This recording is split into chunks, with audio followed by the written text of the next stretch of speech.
Hello everybody and welcome to Some Bond Geek Talks About with me, your host, Stevens. Henry Stevens. Everybody, how'd you do? And today on this episode we're going to finally look at the first of the Eon film fan franchise, Dr.No. And before we begin, here's my initial quick thoughts on the movie. A lot of people say this film is very generic, very vanilla, and that's sort of it's good because things could improve on the thing or maybe worsen down the series. But for me, I think that's a horrible injustice to the movie, which I think is really fantastic. Really is. But let's go into more detail about that right now. Now, before I discuss things that are good about the film, I want to discuss some things that for me aren't so good about the movie. Number one is the climax. Now, I know this film was on a budget, which is a fair point.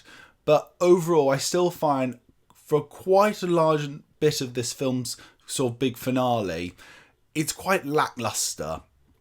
It's not really shot, I think, very well, certain bits. The bits between, James Bond and Dr. No fighting, that's good. But everything else part of this finale is just very, I find, weak and not really so good.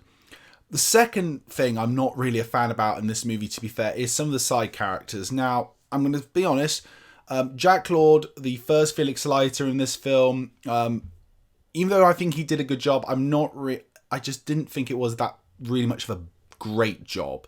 It's not his fault. Some of the other secondary characters, like the secretary who Bond follows and sleeps with to get information he knows is clearly working for Dr. No. Bit of a sort of slightly not so good character in this film. So yeah, some of the side characters aren't that good. I think the Felix Leiter in the story isn't as good as I think it should be, and I think the finale is a bit lackluster overall, but there is some great bits in it. But really, everybody, upon looking, seeing the whole film, that's really the two things I really don't like about this movie, because I think this film is fantastic. At the beginning of this thing, I talked about personality and uniqueness to it, and this film does. The thing is, a lot of people look at this film and obviously they think about, all the Bond tropes that start in this film. The gun barrel sequence, Bond's style, his, the music and all that stuff. But you must think about it, I think, in context of when this film came out.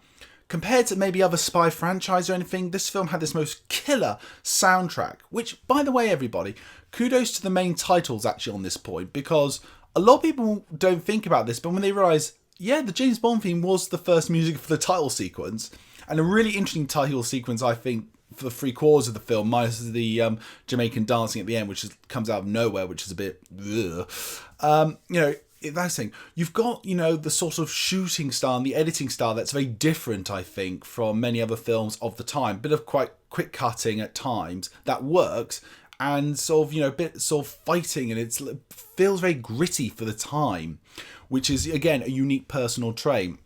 You've also got this whole, I think, universe set up of Bond's, secondary characters. You've got M and Moneypenny in here. The first Q, Major Boothroyd, who gives him the Wolf of PPK.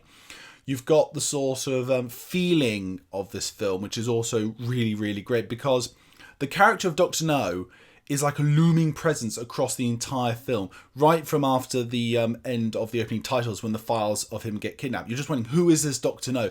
Who is this person? And so much thing is on that, which makes the film, I think, so enjoyable.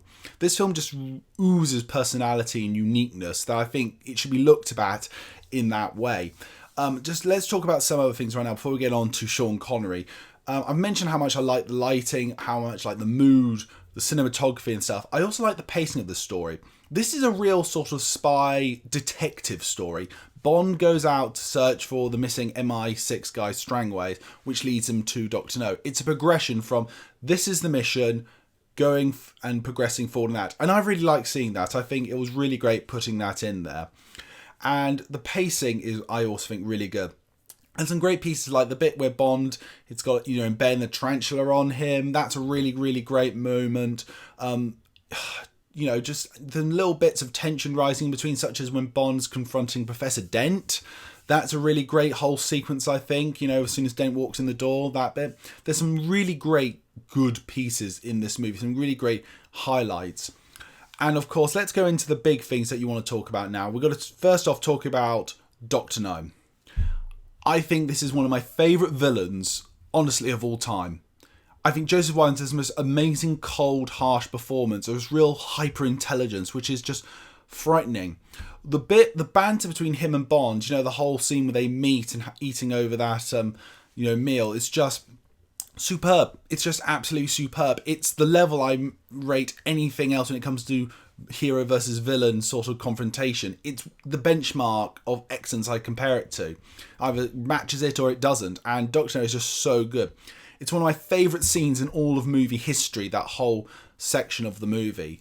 And, for Joseph Wiseman being the first Bond villain on screen, really setting the standard as well for what should be classed as a Bond villain. Again, people have either matched it or they've fallen below it.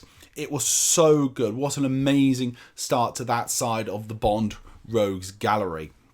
Let's talk about now as well about Honey Ryder.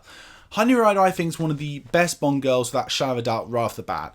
And I'm not talking about Ursula Andress' iconography side of things, but this is such a strong, independent, such winner of the times right now character. She is, independent. She has her own career. She does her own sort of level of danger. It's only when she gets involved in Bond's sort of level of danger that, she really is out of her comfort zone. And all through the film, she's like, I'll be okay. I can carry on going. But then obviously it comes to the point when Bond does have to rescue her because she's just completely out of her depth. But throughout the film, when she's in, just, for the last third of the movie, she really is just like, yes, I have my comfort zone, but she's still keeping up and matching up, I think, to Bond in a way a normal person would. Not some sort of spy or assassin that you might get nowadays, just a normal human being who's been through so much. If you look at her backstory and her history, for God's sake, she was raped. And, she brought herself back up and, it's like put that behind her. That I think is commendable. I really think that is just so utterly commendable. Should be mentioned a lot more of Honey Ryder. Everything at Crab Key, by the way, is fantastic. Again, talking about great scenes. The bit when they're walking down the river, they hide with, the bamboo shoots and Bond goes around and killed. That was a really great piece as well. Everything at Crab Key is brilliant. Love Ken Adams' work on this film without a shadow of a doubt. Just, mwah! Oh, it just looks, every time it's something he's done as well in this film, it looks absolutely beautiful. And of course, we got Bernard Lee as M. Just he's the original M. He'll always be great, as well as Lois Maxwell. Just set up here as well. You just instantly fall in love with them, everybody. You instantly fall in love with them. They absolutely do. And let's talk about Sean Connery now. Now, obviously, I hear my version of the story, which I've heard, which from my own research, is obviously he did a bit of acting now and then. They saw him in the Disney film Darby O'Gill and the Little People. They liked him in that. I think Dana Broccoli said he's the sexiest man on two legs. He got cast as Bond, made him a superstar. That's the story I've heard of how he was cast. And he's just incredible. Again, I talked about some of my favourite scenes of all time. The introduction of Bond, the little bits of the hand, the cigarette case, how he's dressed, how he speaks. It's movie magic. Sorry, I have to quote it. It's movie magic, love. It's just so incredible and so brilliant to watch. And him playing poker is the perfect thing to introduce James Bond. I wish Bond would play poker a lot more in the modern day. Obviously, minus Casino Royale, which it was all about, Bond doesn't really play poker anymore, and I wish he would, because it's such an integral, in my opinion, part of the character. It really is like to describe James Bond is like a game of poker. That's really how I see it. But Sean Connery's terrific in this film. He just gives this it's interesting, he's obviously put lots of effort into it, but he's made it look effortless, like he just was born to play this character.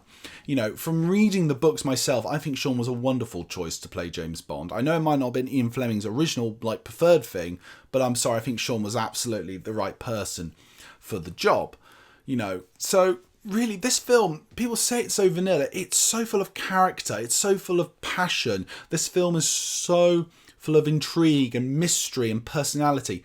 I really can't highly recommend Dr.No highly enough. I think it is absolutely fantastic. I think it is absolutely brilliant, and it never gets old. Dr.No is one I can easily watch again and again and again. There's so many great bits in it, so much stuff, and enjoy it for the fact that this is where a lot of the great tropes of the Bond franchise started. Enjoy it, see it in that context, and I think, just really highly recommend Dr.No. But I want to know, everybody, what are your thoughts on Dr.No? Do you like it as much as me? Do you maybe rate it lower? Do you rate it higher? I want to know. Comment down below. Tell me what you think. My name's Henry Stevens. This is Some Bond Geek Talks About. Goodbye.